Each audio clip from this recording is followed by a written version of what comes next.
Genghis Khan, right? You know Genghis Khan? No?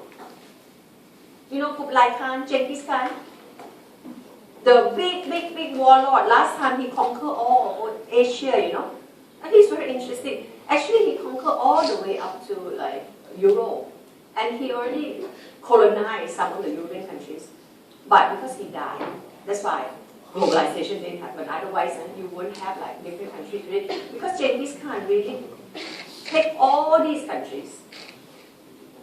And Genghis Khan, and it was said that 1 out of, I think 3 or out of 4, I can't remember, of people in Asia has Genghis Khan's blood. We are brothers and sisters. Because Genghis Khan loves women. So wherever he went, yeah, he would take up girls. So it was said that, 1 out of 3, 1 out of 4 has Genghis Khan's blood. So therefore, Genghis Khan and the way he conquered all these countries, right? It's very like, this is something we call globalization, So the movement of people, the conquering, you see ancient imperial expansion, you see oceanic exploration, it drops in the Middle Ages. When we have big empires, now it has renewal. However, now people start to talk about the process called deglobalization. It is something that is happening today. People start to say that the optimism that we had of globalization 40, 50 years, for the past 40, 50 years, is now somehow dwindled by quite a lot. People start to be quite pessimistic about it, saying that, are we really finally going to have a global village or not? Now it becomes a debate. Yeah?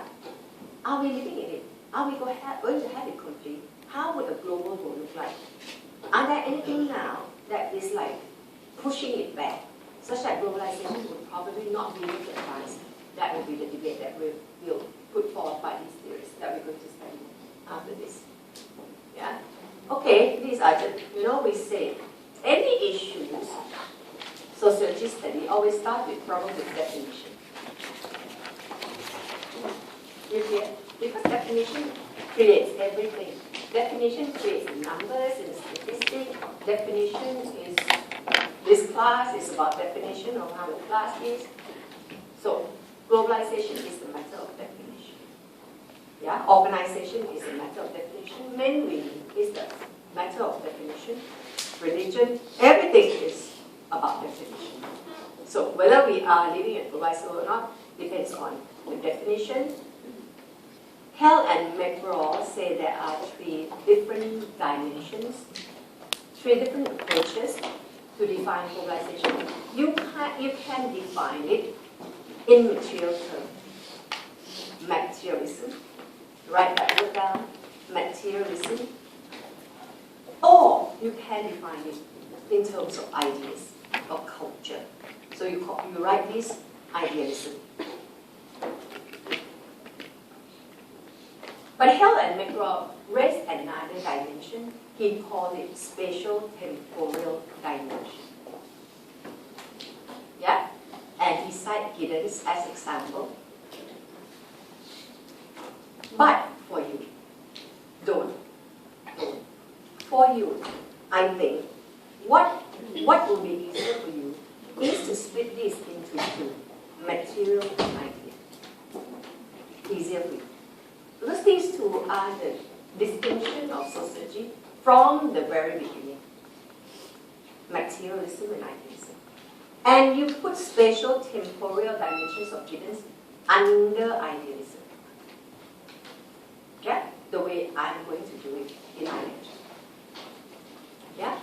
For Giddens, I'm not separate him out as a spatial temporal. This is according to Hell and McGraw. We don't have to believe in it. That's what they say. But I think it would be easier for you to say in sociology there's a competing idea between, there are many distinctions. In the revision, our last revision, lecture 21, I'm going to start giving you all this distinction: materialism, idealism, macro, micro, conflict, consensus. See, these are the distinctions. So here, let's have a look at materialism and idealism. Okay? You don't have to memorize this. This one, I took it out for you. It's not in your subject guide. Just for you to read out what these people mean. You don't waste time memorizing this. Yeah? So you go back and read all these definitions.